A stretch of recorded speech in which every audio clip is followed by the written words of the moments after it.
विश्वविख्यात ज्ञान और मोक्ष के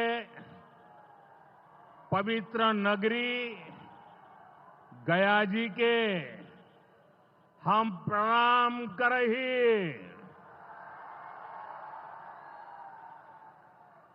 विष्णुपद मंदिर के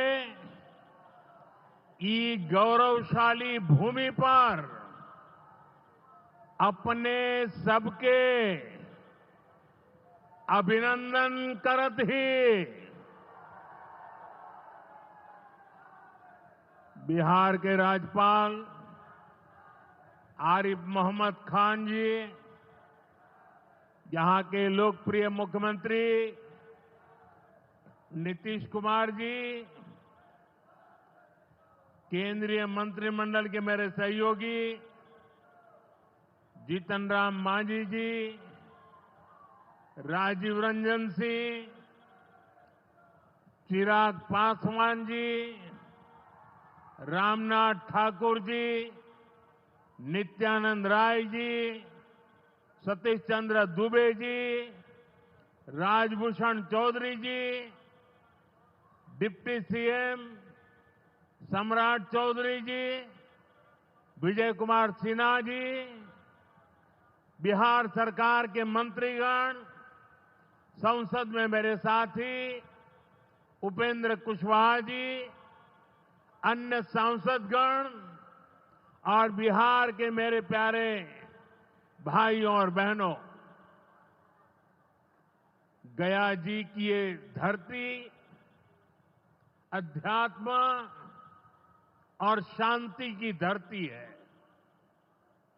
ये भगवान बुद्ध को बोध कराने वाली पावन भूमि है।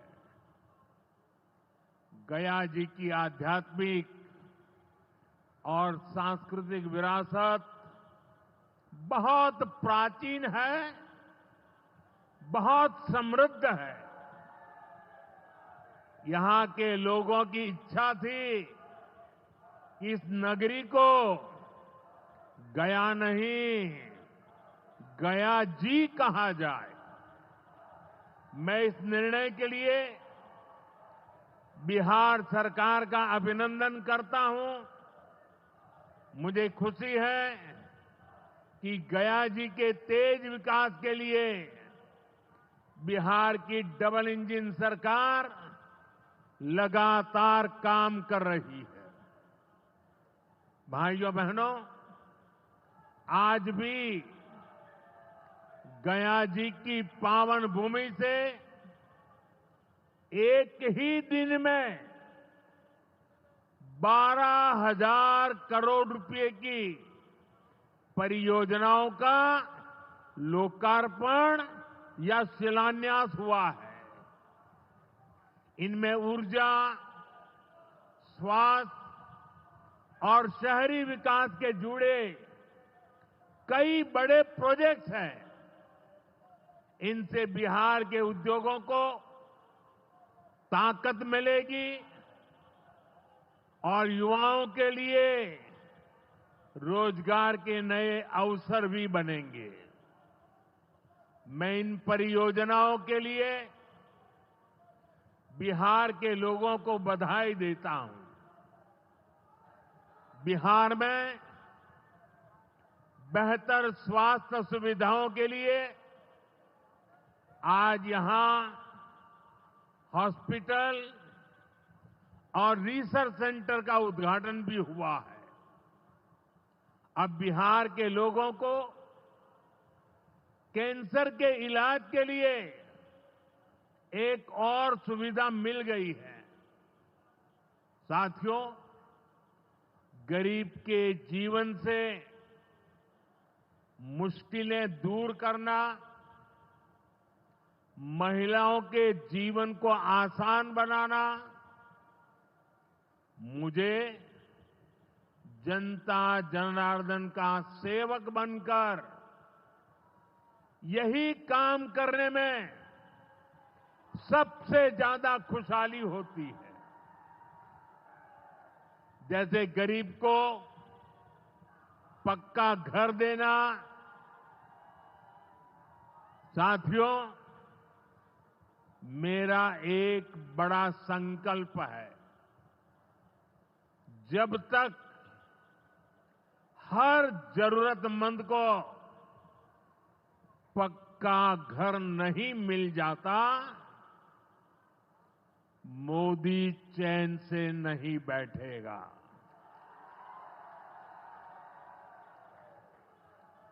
इसी सोच के साथ पिछले 11 साल में 4 करोड़ से अधिक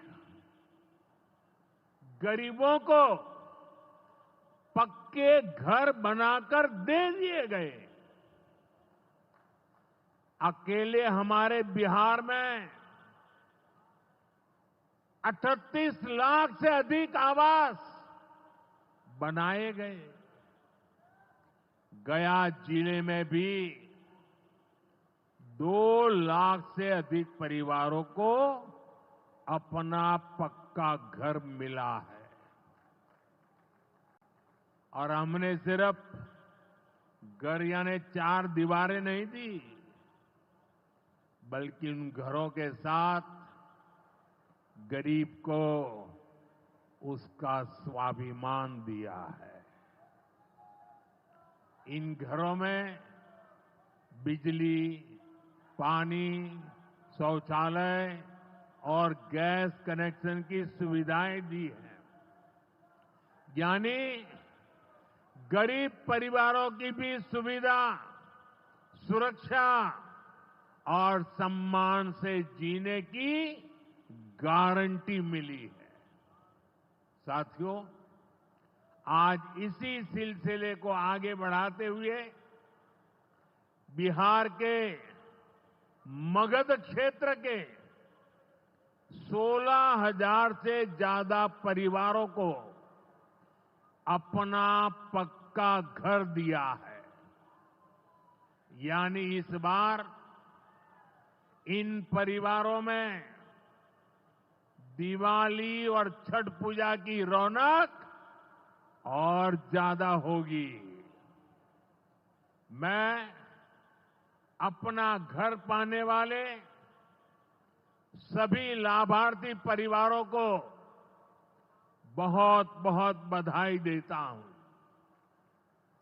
और जो लोग अब भी पीएम आवास योजना के लाभ से छूट गए हैं, मैं उन्हें विश्वास दिलाता हूं कि पीएम आवास का अभियान तब तक जारी रहेगा जब तक हर गरीब को अपना पक्का घर नहीं मिल जाता। साथियों, बिहार चंद्रगुप्त मौर्य और चाणक्य की धरती है। जब जब किसी दुश्मन ने भारत को चुनौती दी है, बिहार देश की ढाल बनकर खड़ा हुआ है। बिहार की धरती पर लिया हुआ और संकल्प, ये धरती की ताकत है। इस धरती पर लिया गया हर संकल्प कभी खाली नहीं जाता। और इसलिए तो भाइयों बहनों, जब कश्मीर के पहलगाम में आतंकी हमला हुआ था, हमारे निर्दोष नागरिकों को उनका धर्म पूछ करके मारा गया, मैंने बिहार की इसी धरती से आतंकवादियों को मिट्टी में मिलाने की बात कही थी। आज दुनिया देख रही है, बिहार की धरती से लिया गया वो संकल्प पूरा हो चुका है। आपको याद होगा, उधर से पाकिस्तान हम पर ड्रोन हमले कर रहा था, मिसाइलें दाग रहा था और इधर भारत पाकिस्तान की मिसाइलों को हवा में तिनके की तरह बिखेर रहा था। पाकिस्तान की एक भी मिसाइल हमें नुकसान नहीं पहुंचा पाई। साथियों, ऑपरेशन सिंदूर ने भारत की रक्षा नीति की नई लकीर खींच दी है। अब भारत में आतंकवादी भेजकर हमले करा के कोई बच नहीं सकेगा। आतंकवादी चाहे पाताल में क्यों न छिप जाए, भारत की मिसाइलें उन्हें दफन करके रहेगी। साथियों, बिहार का तेज विकास केंद्र की एनडीए सरकार की बहुत बड़ी प्राथमिकता है। इसलिए आज बिहार चौतरफा विकास के रास्ते पर आगे बढ़ रहा है। बीते वर्षों में पुरानी समस्याओं के समाधान तलाशे गए हैं और नई प्रगति के रास्ते भी बनाए गए हैं।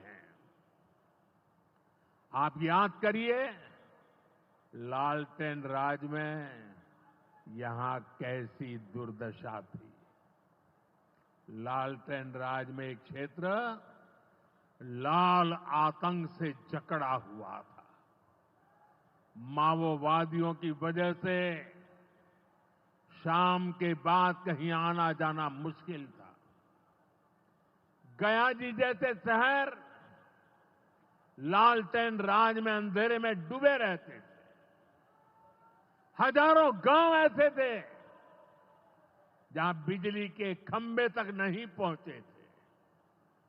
लालटेन वालों ने पूरे बिहार के भविष्य को अंधेरे में धकेल दिया था। न शिक्षा थी, न रोजगार था। बिहार की कितनी पीढ़ियों को इन लोगों ने बिहार से पलायन के लिए मजबूर कर दिया था। साथियों, बिहार के लोगों को आरजेडी और उनके साथी सिर्फ अपना वोट बैंक मानते हैं। उन्हें गरीब के सुख दुख,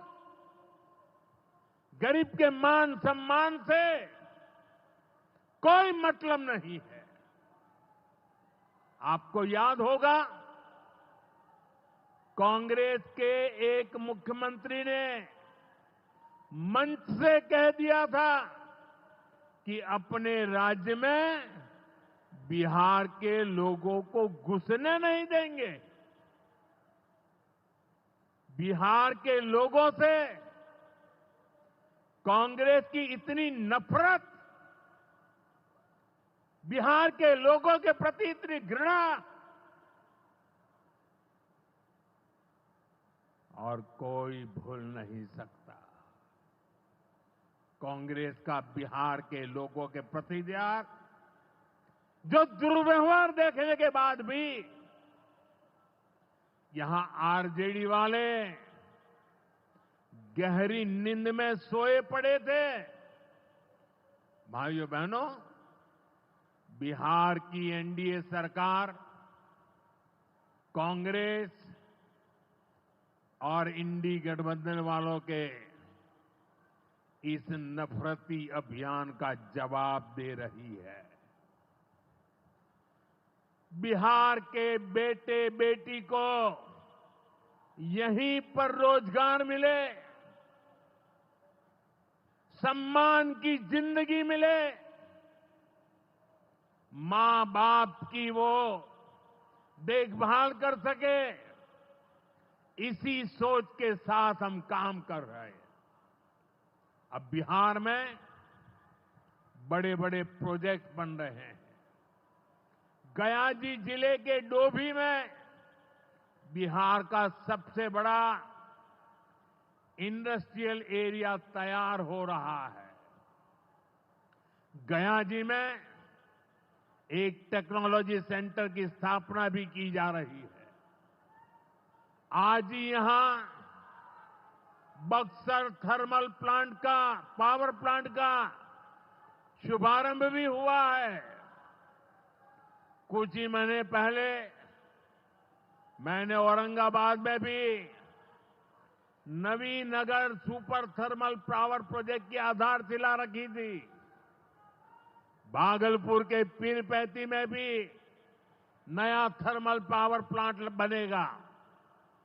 इस पावर प्लांट से बिहार में बिजली की आपूर्ति बढ़ेगी। और आप सब जानते हैं, जब बिजली उत्पादन बढ़ता है तो क्या होता है? घरों में बिजली की सप्लाई बढ़ती है और उद्योगों को भी ज्यादा से ज्यादा बिजली मिलती है और इससे भी रोजगार के नए मौके बनते हैं। साथियों, बिहार के युवाओं को पक्की सरकारी नौकरी देने के लिए नीतीश जी ने बड़ा अभियान चलाया हुआ है। ये नीतीश जी हैं, तभी यहां शिक्षकों की भर्ती भी पूरी पारदर्शिता से हुई। साथियों, यहां के नौजवानों को ज्यादा से ज्यादा संख्या में बिहार में ही रोजगार मिले, उन्हें नौकरी के लिए पलायन न करना पड़े, इसमें केंद्र सरकार की एक नई योजना से भी बहुत बड़ी मदद मिलने वाली है। अभी पिछले सप्ताह इस 15 अगस्त से ही देश भर में प्रधानमंत्री विकसित भारत रोजगार योजना लागू हुई है।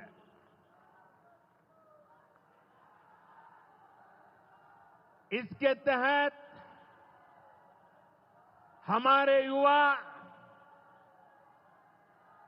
जब निजी क्षेत्र में पहली नौकरी करेंगे तो केंद्र सरकार उन्हें अपने पास से 15,000 रुपये देगी।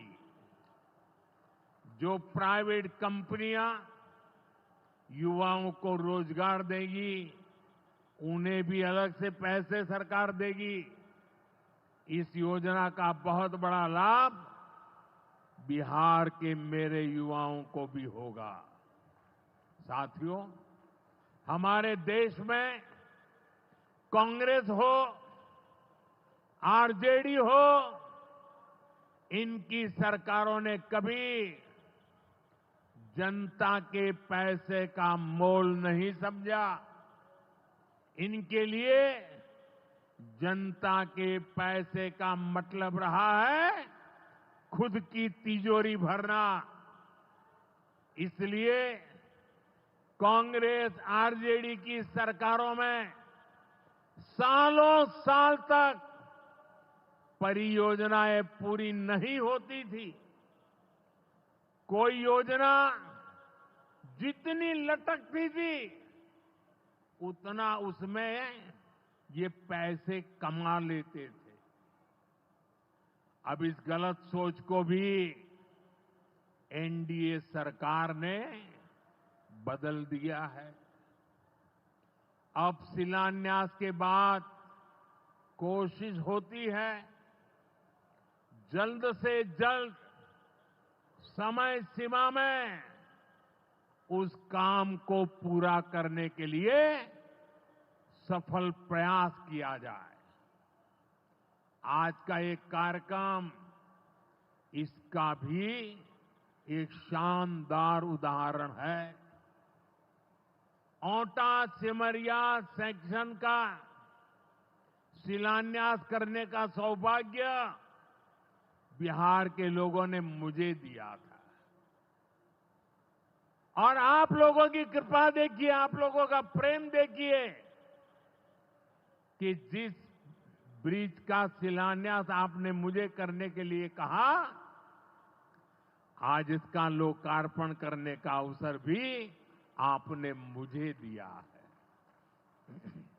ये पुल सिर्फ सड़कों को नहीं, पूरे उत्तर और दक्षिण बिहार को जोड़ने का काम करेगा। जो भारी वाहन पहले गांधी सेतु से होकर 150 किलोमीटर का लंबा चक्कर काटते थे, अब सीधा रास्ता पाएंगे। इससे व्यापार तेज होगा, उद्योगों को ताकत मिलेगी और तीर्थयात्रियों का भी पहुंचना आसान होगा। विकास के जिन प्रोजेक्ट की नींव एनडीए सरकार में रखी जाती है, वो पूरा होकर रहेंगे, ये बात पक्की है। साथियों, एनडीए की डबल इंजन सरकार यहां रेलवे के विकास के लिए भी तेजी से काम कर रही है। अमृत भारत स्टेशन योजना के तहत गयाजी रेलवे स्टेशन को आधुनिक बनाया जा रहा है। इससे गयाजी रेलवे स्टेशन पर यात्रियों को एयरपोर्ट जैसी सुविधाएं मिलेगी। आज गया वो शहर है जहां राजधानी, जनशताब्दी और made in India Vande Bharat ट्रेनों की सुविधा उपलब्ध है। गया जी सासाराम, प्रयागराज, कानपुर होते हुए दिल्ली तक सीधा कनेक्शन बिहार के युवाओं को, यहां के किसानों को, यहां के व्यापारियों के लिए नई संभावनाएं बना रहा है। भाई और बहनों, आपके आशीर्वाद से, देश के अटूट भरोसे के कारण साल 2014 में प्रधानमंत्री के तौर पर शुरू हुआ मेरा सेवा काल, ये सेवा काल निरंतर जारी है। इतने वर्षों में हमारी सरकार पर भ्रष्टाचार का एक भी दाग नहीं लगा। जबकि आजादी के बाद कांग्रेस की सरकारें जो 60-65 साल तक सरकार में रही है, उनके भ्रष्टाचार की लंबी लिस्ट है। आरजेडी का भ्रष्टाचार तो बिहार का बच्चा बच्चा जानता है। मेरा साफ मानना है कि भ्रष्टाचार के विरुद्ध लड़ाई को अगर अंजाम तक पहुंचाना है तो कोई भी कार्रवाई के दायरे से बाहर नहीं होना चाहिए। आप सोचिए, आज कानून है कि अगर किसी छोटे सरकारी कर्मचारी को 50 घंटे तक हिरासत में रख दिया तो अपने आप वो सस्पेंड हो जाता है। ड्राइवर हो, छोटा क्लार्क हो, प्यून हो, उसकी जिंदगी हमेशा हमेशा के लिए तबाह हो जाती है। लेकिन अगर कोई मुख्यमंत्री है, कोई मंत्री है, कोई प्रधानमंत्री है, तो वो जेल में रह करके भी सत्ता का सुख पा सकता है। ये कैसे हो सकता है? हमने कुछ समय पहले ही देखा है कि कैसे जेल से ही फाइलों पर साइन किए जा रहे थे, जेल से ही सरकारी आदेश निकाले जा रहे थे। नेताओं का अगर यही रवैया रहेगा तो ऐसे भ्रष्टाचार के विरुद्ध लड़ाई कैसे लड़ी जा सकती है। साथियों, संविधान हर जनप्रतिनिधि से ईमानदारी और पारदर्शिता की उम्मीद करता है।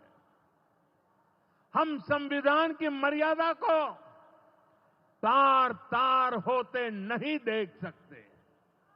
इसलिए एनडीए सरकार भ्रष्टाचार के खिलाफ एक ऐसा कानून लाई है जिसके दायरे में देश का प्रधानमंत्री भी है। इस कानून में मुख्यमंत्री और मंत्रियों को भी शामिल किया गया है। जब ये कानून बन जाएगा तो प्रधानमंत्री हो या मुख्यमंत्री या फिर कोई भी मंत्री, उसे गिरफ्तारी के 30 दिन के अंदर जमानत लेनी होगी और अगर जमानत नहीं मिली तो 31वें दिन उसे कुर्सी छोड़नी पड़ेगी।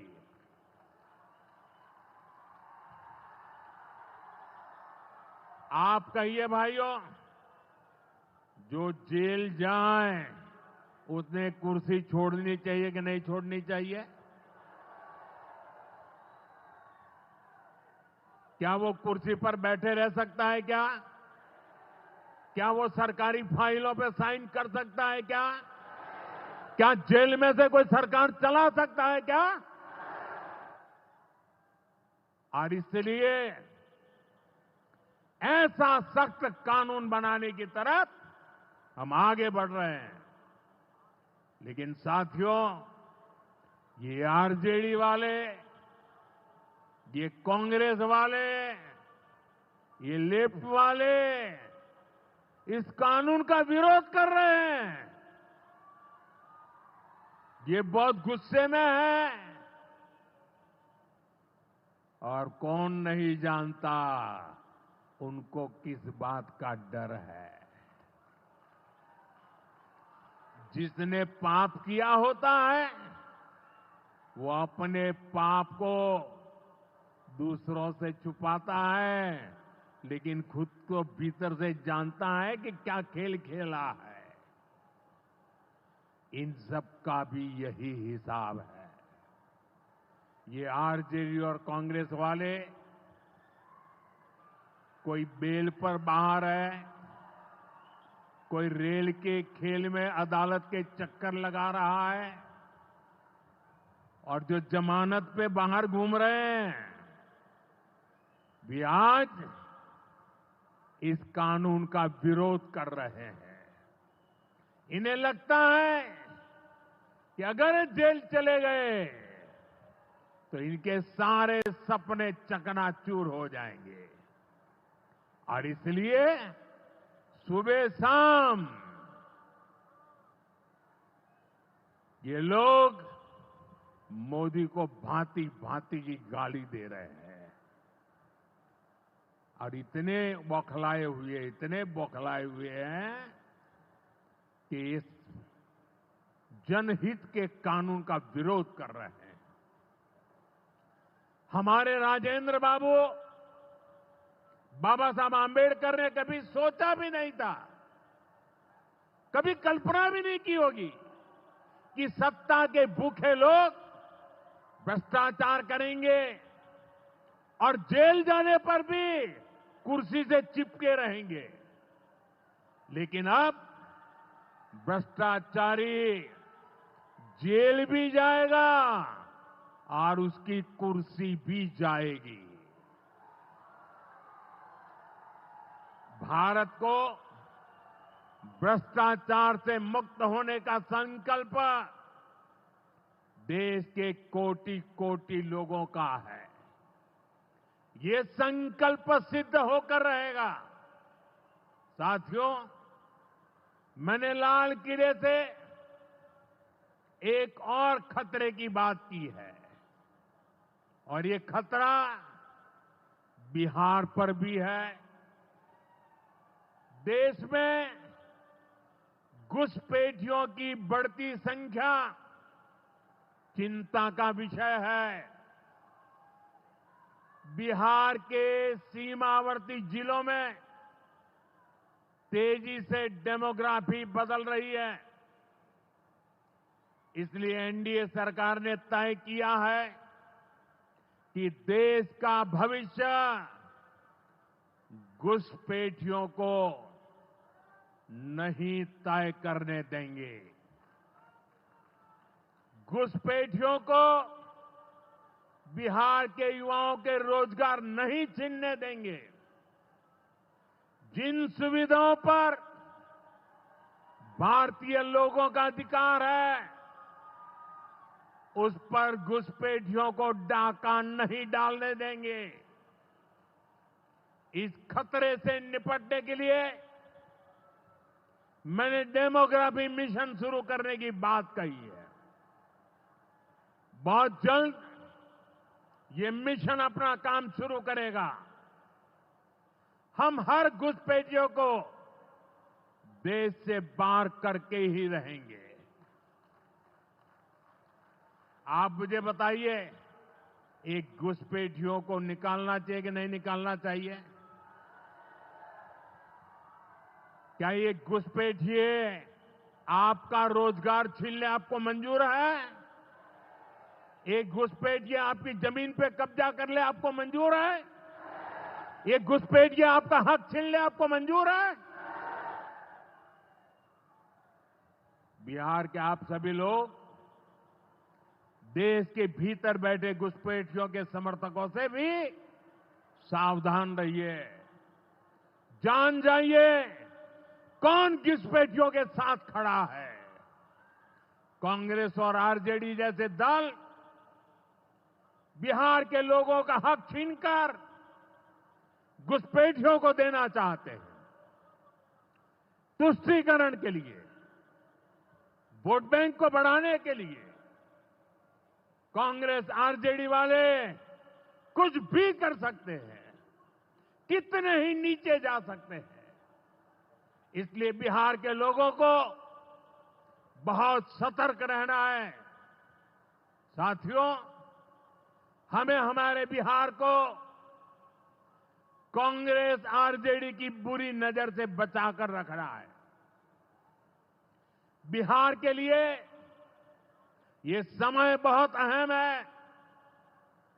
बिहार के युवाओं के सपने पूरे हो, बिहार के लोगों की आकांक्षाओं को नई उड़ान मिले, इसके लिए केंद्र सरकार और नीतीश जी के साथ हम कंधे से कंधा मिलाकर बिहार के कल्याण के लिए काम कर रहे हैं।